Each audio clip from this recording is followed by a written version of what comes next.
ఇప్పుడు war two cinema చూసి వచ్చాను. మోస్ట్ టెంప్లెట్ సినిమా యాక్చువల్గా ఇది. రుతిక్ రోషన్ వచ్చినప్పుడు ఓ ఫైట్, ఎన్టీఆర్ వచ్చినప్పుడు ఓ ఫైట్, వాళ్ళిద్దరు కలిసినప్పుడు ఓ ఫైట్, కలిసిన తర్వాత ఫైట్, మొత్తం ఫైట్లే కొట్టుకోవడమే అయిపోయింది. నాకు స్టోరీ ఏం లేదు, మొత్తం ఫైట్లతో నింపేశాడు. ఫైట్లు అంటే బాగా ఇష్టం ఉన్న వాళ్ళకి ఏమన్నా నచ్చొచ్చేమో కానీ నాకు ఫైట్లు అంటే ఇష్టం, కానీ మరీ ఎంత ఓవర్గా ఎంత ఓవర్ డోస్ అయిపోతే నాకు వికారం పడుతుంది.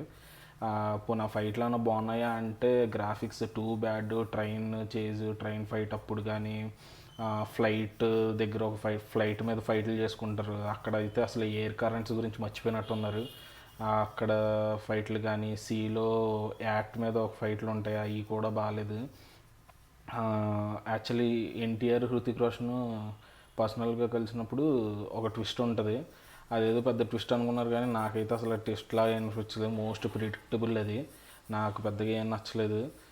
ఇంకేమన్నా బాగున్నాయి అని అంటే మోస్ట్ ప్రిడిక్టబుల్ స్టోరీ, అసలు స్టోరీయే లేదు చెప్పాలంటే సినిమాలో. కాలర్ ఎగరేసే అంత సినిమా అయితే కాదు ఇది.